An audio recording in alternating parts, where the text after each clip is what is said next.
Let it burn." Those were the words my father spoke as he stood in our front yard, watching flames consume our house. Orange and yellow tongues of fire licked out of the upstairs windows, black smoke billowing into the night sky. And somewhere inside, trapped on the second floor, was my mother. I was 19 years old, home from college for winter break, and I was watching my father do nothing while my mother screamed for help. "Dad, what the hell are you doing?" I yelled, already moving toward the house. "Mom is in there. We have to get her out." His hand shot out and grabbed my arm, his grip like iron. My father was a big man, 6'3" and 200 pounds of muscle from 30 years of construction work. When he held you, you stayed held. "Ethan, no," he said, his voice eerily calm. "Let it burn. She deserves this." I stared at him, unable to process what I was hearing. This was my father, the man who had taught me to ride a bike, who had coached my little league team, who had never missed a single one of my soccer games. This was not the man I knew. "She deserves it," I repeated, my voice rising to a shout. "She deserves to burn to death. Are you insane? Let me go." I wrenched my arm free and ran toward the house. Behind me, I heard my father yell my name, but I did not stop. I could not stop. Whatever was happening, whatever had made my father lose his mind, my mother was in that house, and I had to get her out. My name is Ethan Cole. 3 months ago, I was just a normal 19-year-old sophomore at Oregon State University, studying business administration and living in a dorm with my roommate Jake. I had a 3.5 GPA, a part-time job at the campus bookstore, and a pretty girlfriend named Sarah who was in my economics class. Life was good, normal, exactly what I had always expected it to be. I thought being 19 meant freedom, independence, figuring out who I wanted to be. Instead, it meant running into a burning house while my father stood outside and watched, and discovering a truth so terrible that it would destroy everything I thought I knew about my family. But I am getting ahead of myself. Let me back up. Let me tell you how I got to this moment, standing in my burning house, about to discover that nothing in my life was what I thought it was. It started 2 weeks earlier, right before Christmas. I had come home to Portland for winter break, excited to spend the holidays with my family. My parents, Robert and Catherine Cole, had been married for 23 years. They lived in the same house in the suburbs where I had grown up, a nice 4-bedroom colonial with a big backyard. My dad owned a construction company. My mom was a real estate agent. We were solidly middle class, comfortable, normal, or so I thought. The first sign that something was wrong came on my second night home. I woke up around 2 a.m. to use the bathroom and heard voices downstairs. My parents were arguing, which was unusual. They disagreed sometimes, sure, but they never really fought. They were always so calm, so reasonable with each other. But this was different. This was angry. I crept to the top of the stairs and listened. 23 years, Catherine. My father was saying, his voice low and furious. 23 years of lies. How could you do this to me? To Ethan. Robert, please, you do not understand. I understand perfectly. I understand that the woman I married does not exist. I understand that everything we built together is based on a lie. What I do not understand is how you thought you would get away with it forever. I never meant for any of this to happen. I never meant to hurt you. But you did. You did hurt me. You destroyed me. And now I have to figure out what the hell I am supposed to do about it. There was a long silence. Then I heard my mother crying, soft sobs that made my chest tight. Are you going to tell him? She asked. I do not know. I do not know anything anymore. Please, Robert, please do not tell Ethan. He does not need to know. It would destroy him. The truth destroys people, Catherine. Or is it the lies that do the destroying? I did not hear my mother's response. I crept back to my room, my mind racing. What were they talking about? What lies? What truth would destroy me? I barely slept that night. The next morning at breakfast, my parents acted completely normal. My dad read the newspaper and drank his coffee. My mom made pancakes and asked about my classes. If I had not heard their argument, I would never have known anything was wrong. But I had heard it, and now I could not stop wondering. I tried to talk to my dad alone that afternoon. I found him in the garage, working on his truck. "Hey, Dad, can I ask you something?" He looked up from the engine, his face carefully neutral. "Sure, son. What is on your mind? Is everything okay? With you and Mom?" His jaw tightened, almost imperceptibly. "Why do you ask?" "I heard you guys arguing last night. It sounded serious." He wiped his hands on a rag, not meeting my eyes. "It is nothing for you to worry about. Just some stuff your mom and I are working through. Adult stuff. Dad, I am 19. I am not a kid anymore. If something is going on, you can tell me." He looked at me then, really looked at me, and for a moment I saw something in his eyes that scared me. Pain. Deep, soul-crushing pain. "Some things are better left alone, Ethan," he said quietly. "Some truths do more harm than good. Trust me on this." "What does that mean?" "It means go enjoy your break. Hang out with your friends. Do not worry about your old man and his problems." He turned back to the truck, effectively ending the conversation. I stood there for a minute, frustrated and confused, then left him alone. Over the next week, the tension in the house grew thicker. My parents were polite to each other, careful, like they were walking on eggshells.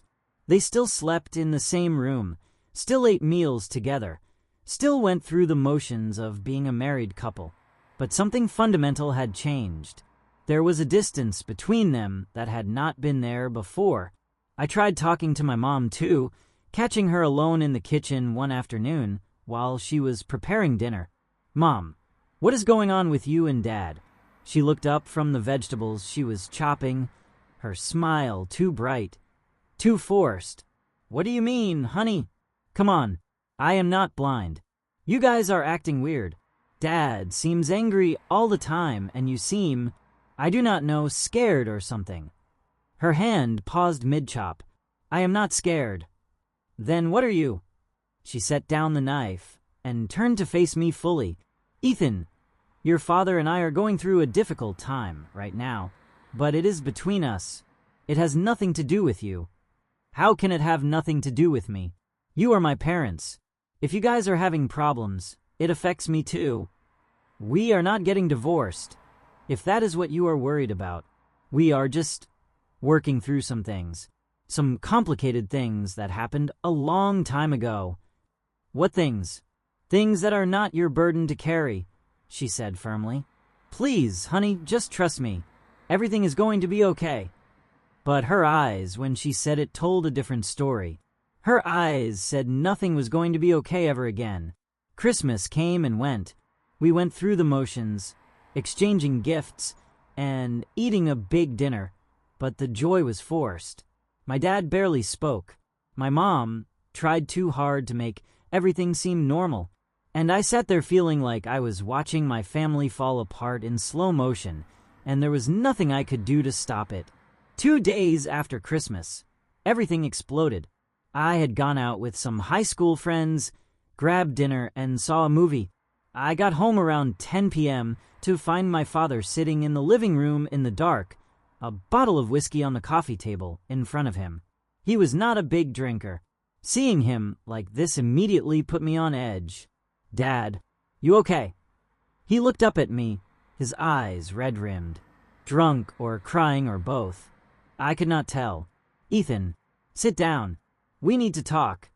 My stomach dropped. Nothing good ever came from "we need to talk" delivered in that tone of voice. I sat down on the couch across from him. "Where is Mom?" "Upstairs. Asleep. Or pretending to be." He poured himself another glass of whiskey. "I have been thinking about what you said. About how you are not a kid anymore. About how you deserve to know what is going on." "Okay," I said carefully.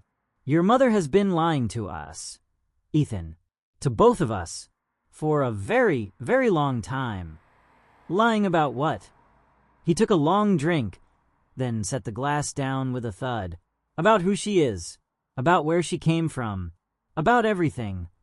I do not understand. 3 weeks ago, I got a phone call from a private investigator.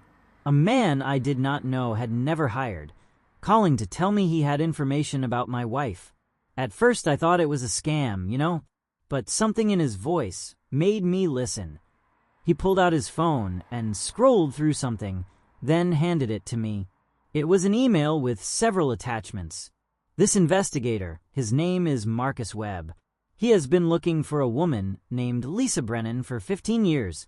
Lisa Brennan, who disappeared from Seattle in 2001 after being charged with embezzlement of over $3 million from the investment firm where she worked. Lisa Brennan, who was also wanted for questioning in the death of her business partner, a man named Thomas Hewitt, who supposedly committed suicide, but whose family never believed it. My hands were shaking as I looked at the attachments. Photos, documents, news articles from 2001 about a missing woman and an unsolved death. Dad, what does this have to do with Mom? He laughed, a bitter sound with no humor in it. Everything. It has everything to do with your mother. Because according to Marcus Webb, according to the evidence he has spent 15 years gathering, Lisa Brennan and Catherine Cole are the same person. The room seemed to tilt. That is insane. Mom is not some fugitive. She is a real estate agent. She has been a real estate agent for 20 years. She has been Catherine Cole for 23 years. My father corrected. Right around the time Lisa Brennan disappeared, a woman named Catherine Miller showed up in Portland with a new identity, a new social security number, and a very convincing backstory about growing up in a small town in Idaho. Catherine Miller met a construction worker named Robert Cole at a coffee shop. They fell in love. They got married. They had a son. And for 23 years, Catherine Miller Cole lived a normal, quiet life in the suburbs. This is crazy, I said, but my voice sounded weak, even to my own ears. This investigator, he is wrong. He has to be wrong. I thought so too. So I confronted your mother with the evidence. And you know what she did. He looked at me, his eyes hollow. She did not deny it. She did not even try to deny it. She just stood there and cried and told me she was sorry. So sorry. And that she had been trying to tell me for years, but she did not know how. I could not breathe.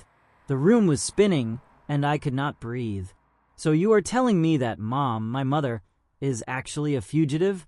That she stole millions of dollars and maybe killed someone and then just, what? Started over with a fake identity. That is exactly what I am telling you. And you have known this for 3 weeks, and you did not tell me? I did not know how to tell you. I did not know if I should tell you. But tonight, after 3 weeks of living with this, of looking at the woman I married, and realizing I do not know her at all, I decided you deserve to know the truth. I stood up, suddenly needing to move, to do something. Where is this investigator now? This Marcus Webb. He is staying at a hotel downtown. He wants to talk to your mother, to confirm his findings before he contacts the FBI. The FBI? Jesus Christ. Dad, you are talking about Mom going to prison. You are talking about her being arrested for murder. I am talking about the truth finally coming out, he said, his voice hard. I am talking about 23 years of lies ending. But she is your wife. She is my mother. You cannot just turn her in. I am not going to turn her in. I am going to give her a choice. She can talk to Marcus Webb. She can explain what really happened. And maybe there is a version of this story where she is not a monster. Or she can run again, disappear again, and spend the rest of her life looking over her shoulder. But either way, I am done living a lie. I grabbed my coat and headed for the door. Where are you going? My father called after me. To talk to Mom. To hear her side of this. Ethan, wait. But I was already gone. taking the stairs 2 at a time to my parents' bedroom. I burst through the door without knocking. My mother was sitting on the edge of the bed, fully dressed despite the late hour. She looked up when I entered, and I could see she had been crying. "Ethan," she said softly, "your father told you. Is it true?" I demanded, "Are you Lisa Brennan? Did you steal millions of dollars? Did you kill someone?" She flinched at each question like I was hitting her. "It is more complicated than that." "Then uncomplicate it.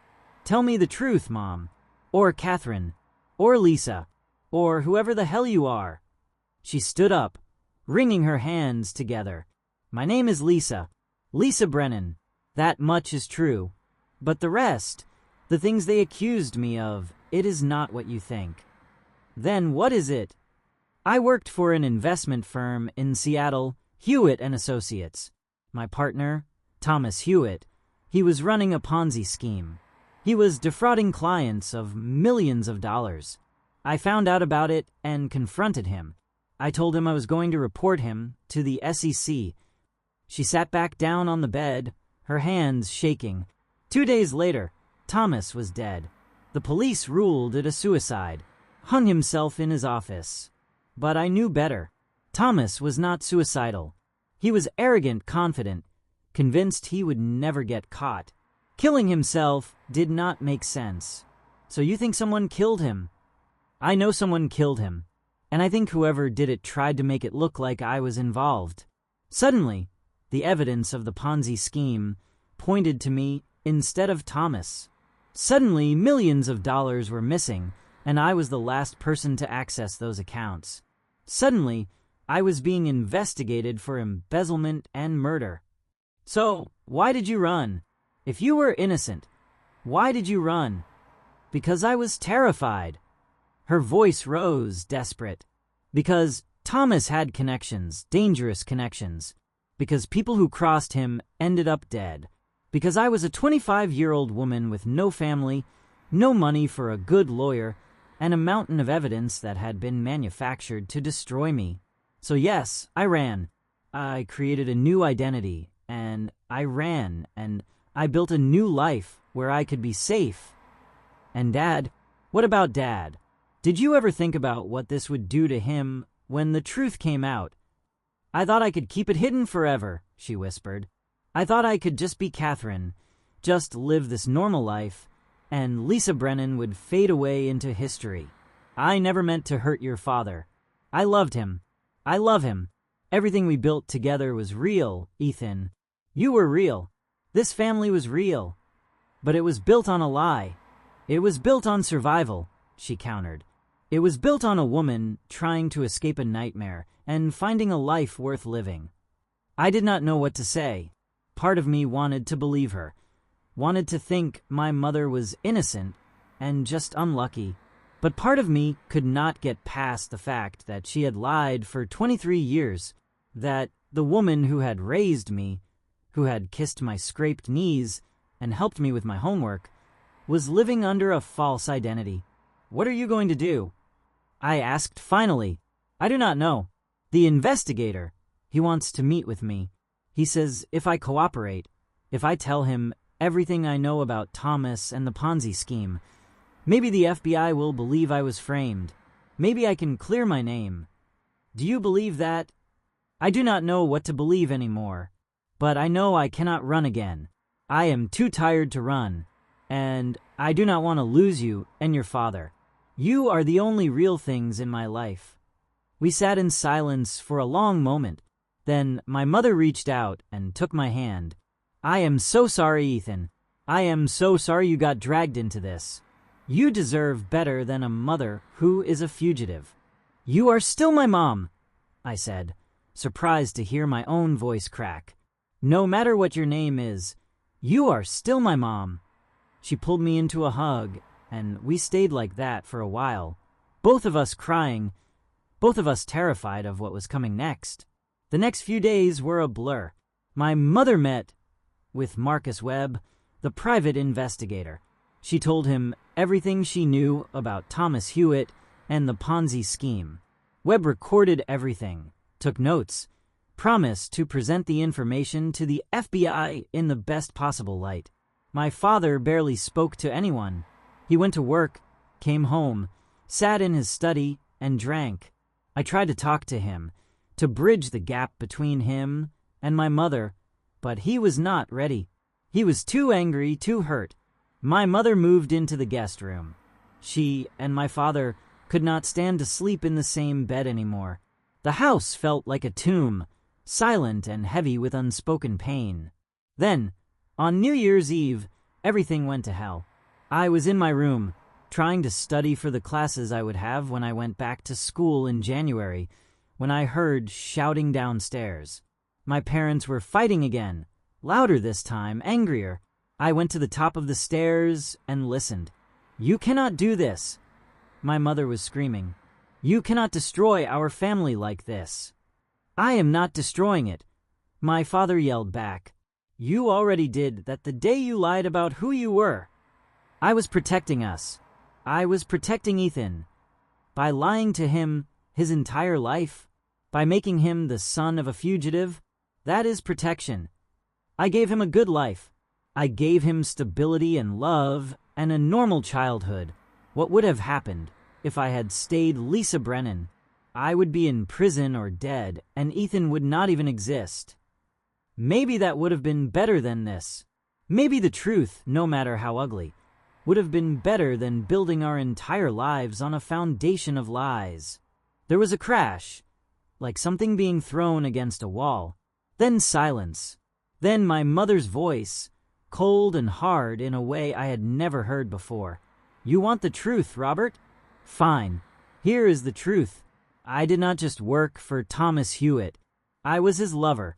For 3 years I was sleeping with him, helping him run his scheme, taking my cut of the money. And when he wanted out, when he got scared and wanted to turn himself in, I killed him. I made it look like a suicide. I framed myself just enough to create reasonable doubt. And then I took $3 million and disappeared. I could not move, could not breathe. This could not be real. This could not be my mother talking. That is the truth you want so badly," she continued. "That is the woman you married. A murderer and a thief who saw a nice, honest construction worker and thought he would be the perfect cover. I never loved you, Robert. I used you, just like I use everyone." "You are lying," my father said, but his voice was shaking. "You are lying to hurt me." "Am I? Think about it. All these years, all the times I pushed you to work harder, to make more money. All the times I encouraged you to take risks with the business. I was trying to build something, trying to accumulate enough wealth that I could disappear again if I needed to. You were always just a means to an end. What about Ethan? Was he just a means to an end too?" There was a pause. Then, quietly, Ethan was insurance. A reason for people not to look too closely at the real estate agent with the perfect suburban life. Who would suspect a devoted mother of being a fugitive? I must have made a sound, must have gasped or cried out, because suddenly both my parents were looking up at me. My mother's face was hard, mask-like. My father's was destroyed. "Ethan," my mother said, "go to your room." "No," I heard myself say. "No, I want to hear the rest of this. I want to hear you say it to my face." I came down the stairs, my legs feeling like they did not belong to me. My father tried to reach for me, but I pushed past him. Standing in front of my mother, "Tell me the truth," I said. "No more lies. No more games. Tell me who you really are." She looked at me for a long moment. Then she smiled. A terrible smile that made her look like a stranger. "I am Lisa Brennan. I am a killer and a thief. And yes, I used your father. I used you. I used this entire life as a cover story. Every hug, every I love you, every birthday cake and soccer game. It was all part of the performance. The perfect mother in the perfect family, hiding in plain sight." "You do not mean that," I whispered. "You cannot mean that." "Can I not? Think, Ethan. Really think. Did you ever see me lose control? Did you ever see me be anything other than perfectly composed? Perfectly appropriate? That is because I was always acting, always performing the role of Catherine Cole, devoted wife and mother. I do not believe you. Believe what you want. It does not matter anymore. Marcus Webb has enough evidence to put me away for life. The FBI will be here any day now, so I am done pretending. She turned away from me, heading for the stairs. Where are you going? My father demanded. To pack. I am leaving tonight, disappearing again, and this time I will do it right. You will never find me. You are not going anywhere, my father said, moving to block her path. Get out of my way, Robert. No. You are going to stay here and face what you have done. You are going to answer to the FBI. You are going to pay for your crimes. I have paid, she said coldly. I have paid by living in this suffocating suburb for 23 years. I have paid by pretending to be someone I am not. I have paid by denying who I really am every single day. That debt is settled. She tried to push past him, but he grabbed her arm. They struggled for a moment, and then I heard a sound I will never forget. The click of a lighter. My mother was holding a lighter in her free hand, and she was standing next to the curtains. Let me go, Robert, she said quietly, or I burn this house down with all of us in it. You would not, my father said, but he sounded uncertain. Would I not? I killed a man, remember? I can certainly burn a house. There is evidence in this house, I said suddenly, my brain putting pieces together. Evidence against you. That is what this is about. You are going to destroy it. She looked at me, and I saw something like approval in her eyes. Very good, Ethan. Yes, there are documents in this house. Bank records, fake IDs, insurance policies in different names. Things I kept just in case I ever needed to run again. I cannot leave them for the FBI to find. So you are just going to burn it all down? Burn our house. Our memories, everything. Memories are not real, Ethan. They are just stories we tell ourselves. And this particular story is over. She flicked the lighter and held the flame to the curtain. It caught immediately, the fire spreading faster than I would have thought possible. Jesus! My father yelled, letting go of her to try to put out the fire. But it was already too big, already spreading to the wallpaper, to the furniture. My mother ran past him, heading upstairs. She is going for the documents. I yelled, Dad, we have to stop her. But my father was not listening.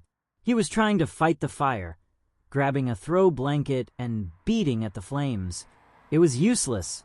The fire was growing too fast. Dad, we have to get out. We have to call 911. Go, he yelled at me. Get out of the house. I ran for the front door, my lungs already burning from the smoke. I made it outside and immediately called 911, gasping out our address and the emergency. Then I turned and looked at the house. The fire had spread to the first floor windows. Smoke was pouring out, and somewhere inside were both my parents. My father came stumbling out a minute later, coughing and covered in soot. He collapsed on the lawn next to me. Mom. I gasped. Where is Mom? He shook his head, unable to speak through the coughing. That was when I heard it. A scream from the second floor. My mother's voice, calling for help. And that was when my father said it. The words that would replay in my mind forever. Let it burn. She deserves this. I stared at him, unable to believe what I was hearing. And then I ran toward the house, because whatever my mother had done, whatever she had lied about, I could not let her burn to death. My father tried to stop me, but I was faster. I ran through the front door into a wall of smoke and heat. The flames were everywhere now, consuming the living room, creeping up the stairs. Mom. I yelled. Mom, where are you? Ethan. Her voice came from her bedroom. Ethan, help me.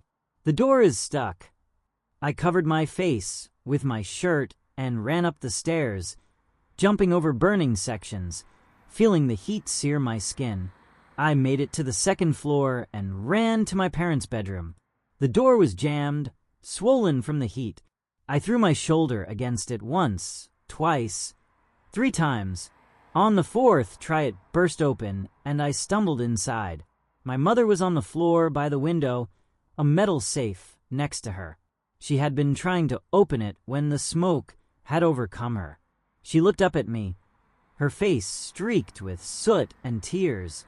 "Ethan," she coughed. "I cannot breathe. Help me." I ran to her and grabbed her arm, trying to pull her up. She was heavier than I expected, or maybe I was weaker from the smoke. Either way, I could not lift her. "The safe," she gasped. "Get the safe." "Forget the safe. We have to get out of here." "No. The evidence. If they find it, I will go to prison for life." "I do not care," I yelled. "I do not care about the evidence, or your crimes, or any of it. I care about you not dying in this fire." I hooked my arms under hers and dragged her toward the door. She fought me at first, reaching back for the safe, but she was too weak from the smoke. I got her into the hallway, and that was when I heard the sound of the floor creaking, groaning under the weight of the fire below. "Move!" I yelled, half carrying, half dragging my mother toward the stairs. We made it to the top step when the floor in the bedroom collapsed with a roar, sending up a fountain of sparks and smoke. The flames were right behind us now, chasing us down the stairs.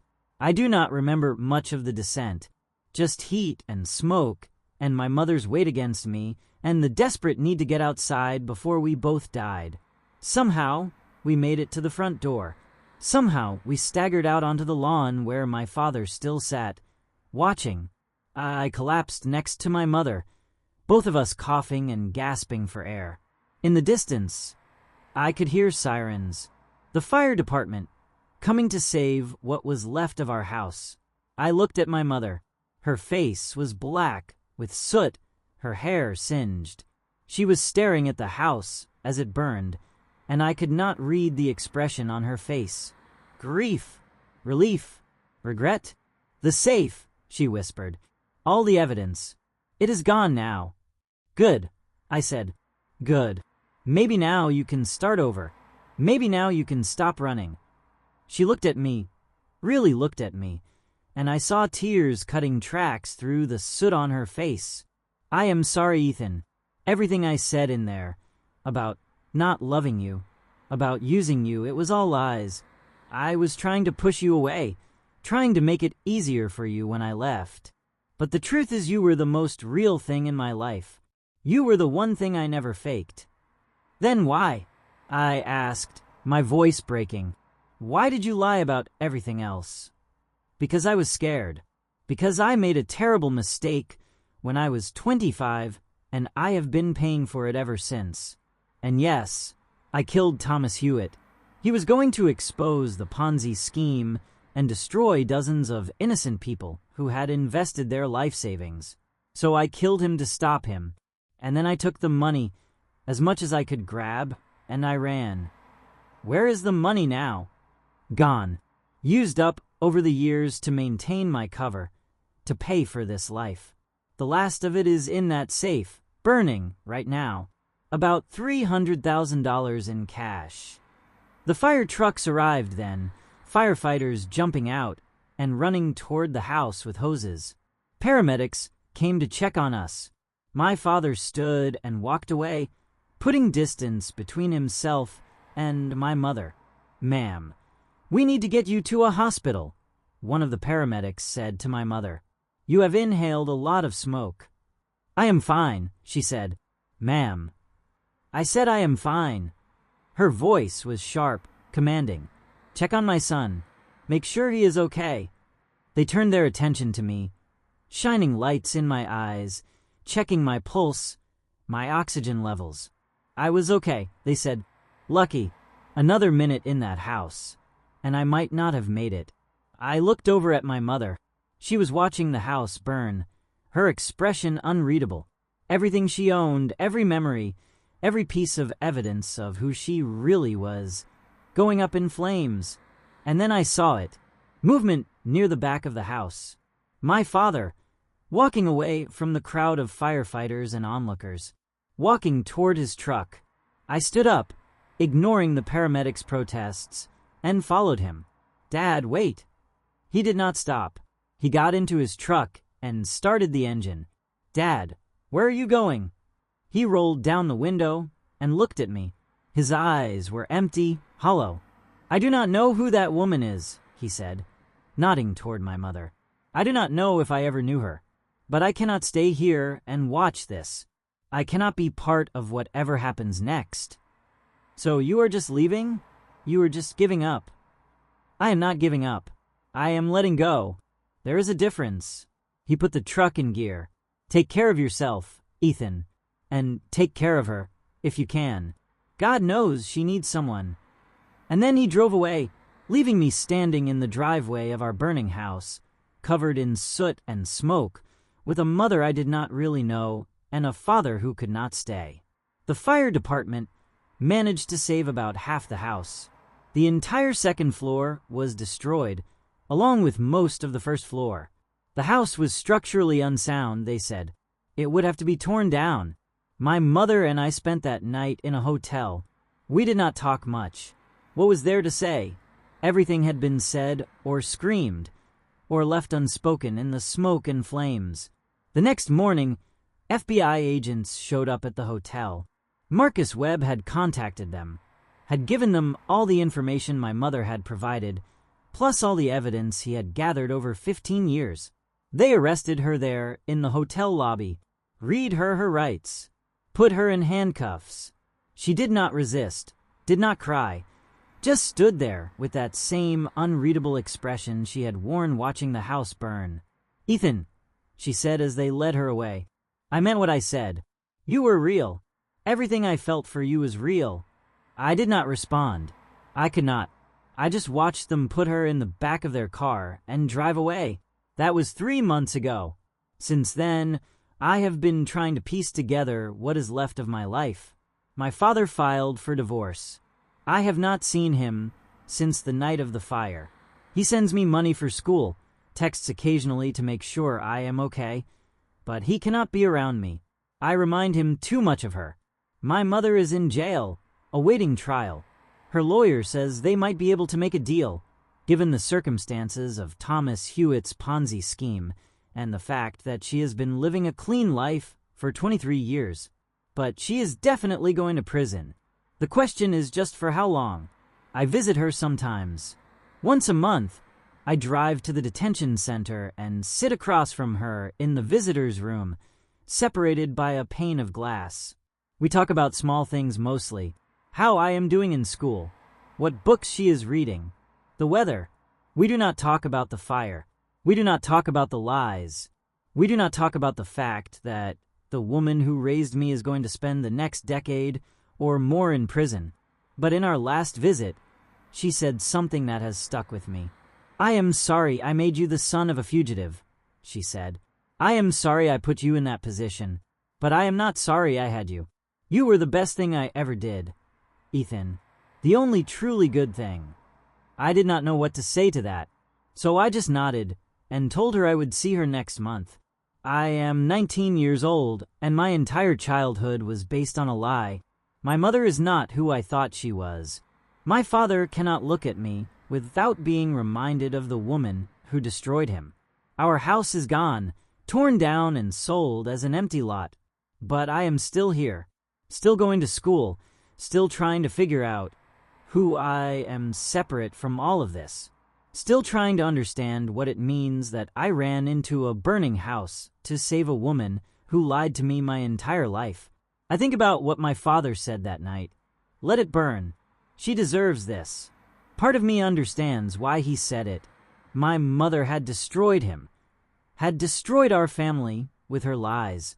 Maybe she did deserve to face the consequences of her actions, even if those consequences were death by fire. But I could not let her burn, not because I thought she was innocent, not because I had forgiven her lies, but because somewhere underneath all the deception, all the false identities and manufactured memories, she was still my mother, and I could not stand there and watch her die. Maybe that makes me weak. Maybe it makes me a fool.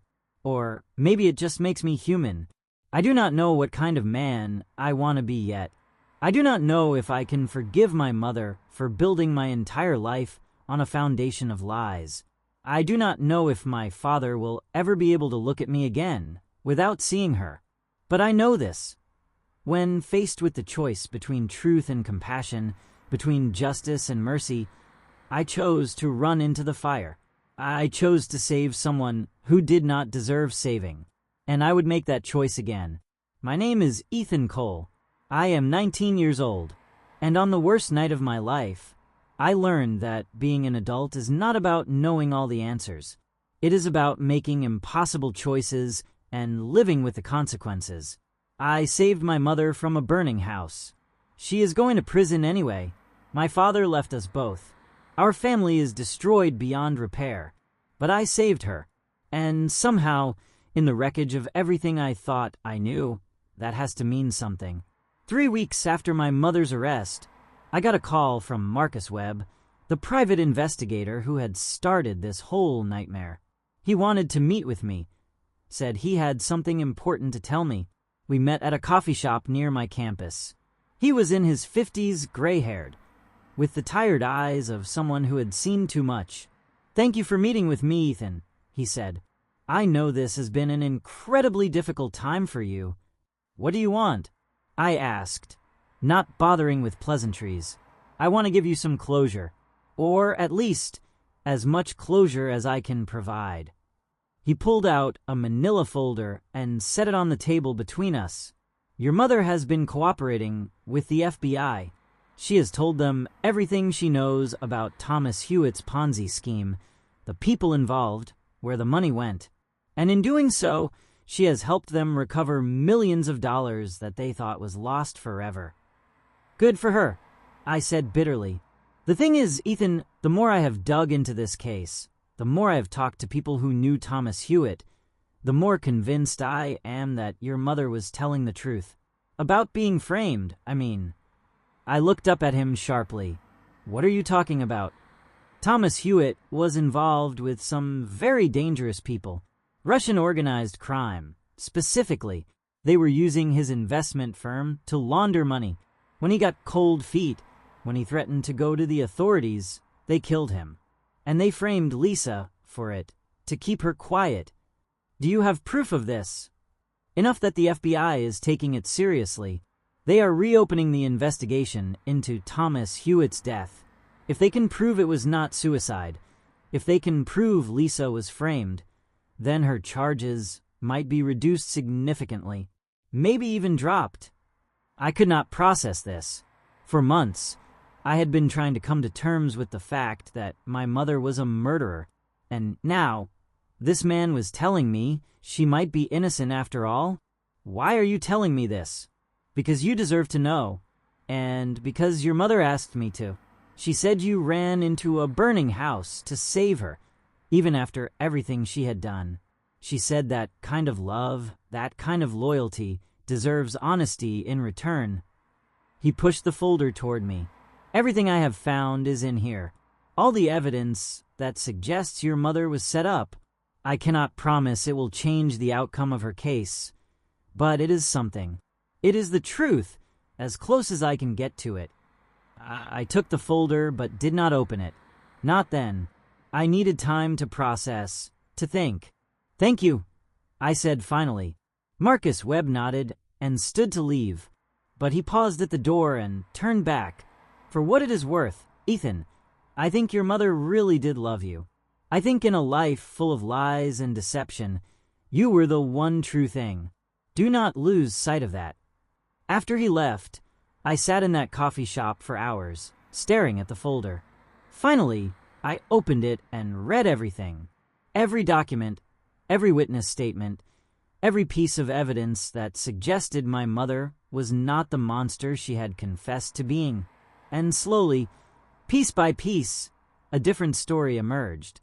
A story of a young woman who stumbled into a dangerous situation. A woman who tried to do the right thing and was punished for it. A woman who ran and hid and built a new life not because she was evil, but because she was terrified. I do not know if this new story is the truth. Maybe it is just another layer of lies. Maybe my mother is such a good con artist that she has even fooled Marcus Webb and the FBI. But maybe, just maybe, she really was framed. Maybe she really was trying to protect herself and the people she loved.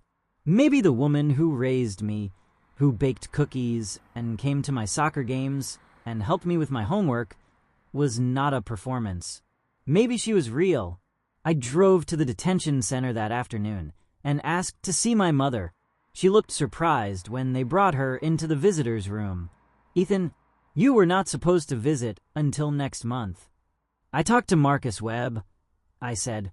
"He told me about the Russian mob, about the new evidence." Her face went pale. "Ethan, I did not want you to know about that. I did not want you to get your hopes up in case it does not change anything. Is it true? Were you really framed?" She looked down at her hands, at the handcuffs that bound them together. "I do not know anymore. I have told so many versions of this story. I have believed so many different things. I do not know what is real. Maybe I was framed. Maybe I was guilty. Maybe the truth is somewhere in between. But that night at the house, when you said you killed Thomas Hewitt, when you said you never loved Dad or me, was that true?" She looked up at me, and I saw tears in her eyes. "No. God, no. That was the biggest lie of all.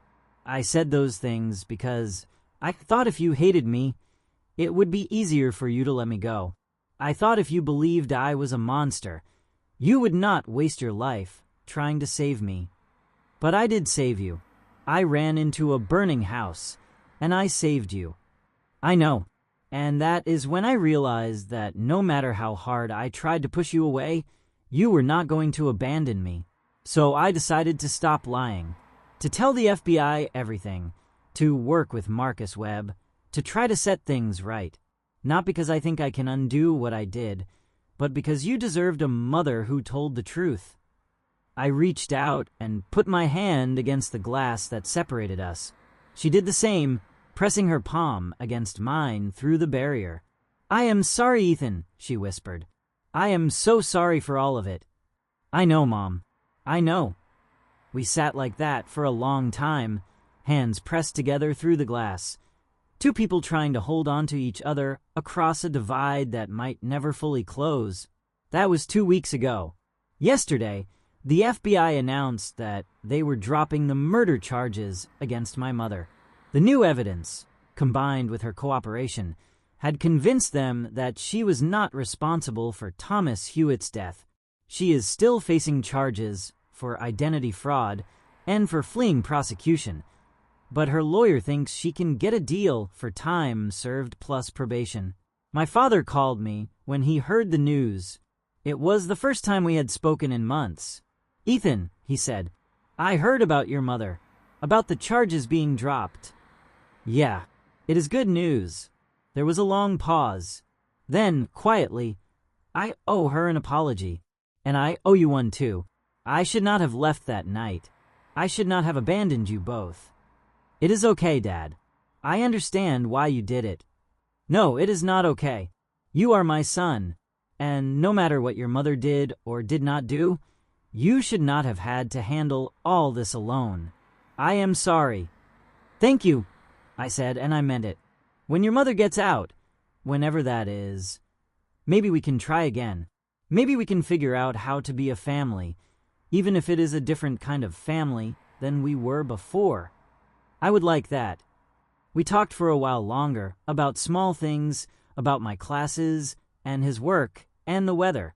It was not a deep conversation, not a healing one, but it was a start. It was something. I am 19 years old, and my family is broken. My mother is in jail. My father is living in a different city. Our house is gone, torn down and replaced with an empty lot. But we are still connected, still trying, still finding our way back to each other through the wreckage. I learned something important the night I ran into that burning house. I learned that love is not about knowing everything about someone. It is not about them being perfect or truthful or who you thought they were. Love is about choosing to show up anyway, about running into the fire when everyone else is running away, about holding on even when letting go would be easier. My mother lied to me my entire life. She built our family on a foundation of deception. She put me in impossible positions and asked me to carry secrets that were too heavy for anyone to bear. But she was also the person who made me breakfast every morning, who taught me to ride a bike, who sat with me when I was sick, who showed up to every soccer game, every school play, every moment of my childhood. Both things are true, the lies and the love, the deception and the devotion. And I am learning to hold both truths at the same time, to understand that people are complicated and messy and rarely just one thing. I do not know what the future holds. I do not know if my mother will get out of jail soon or if she will serve years. I do not know if my father will ever fully trust her again. I do not know if we can rebuild what was lost. But I know this. When the fire came, I chose to run in instead of watching from the outside. I chose compassion over judgment. I chose love over abandonment. And whatever happens next, I can live with that choice. My name is Ethan Cole. I am 19 years old, and I learned that being an adult means making decisions that do not have clear right or wrong answers. It means doing what you believe is right and accepting that others might see it differently. I saved my mother from a burning house, not because she deserved it, not because I knew the truth about what she had done, but because when faced with the choice between letting someone burn and running into the fire, I chose the fire. I chose love. I chose family. I chose to believe that people can be more than their worst mistakes. And I would make that choice again, every single time. Thank you for listening to my story of growing up faster than I ever wanted to. I have left 2 more stories on your screen, both from young men who learned that sometimes becoming an adult does not happen at 18. It happens the moment your family needs you to be strong. Click on whichever one speaks to you. And if you want to join our community of people who understand what it is like to be forced to grow up overnight, that notification bell is waiting. Until tomorrow, remember, age is just a number, but courage defines who you really are.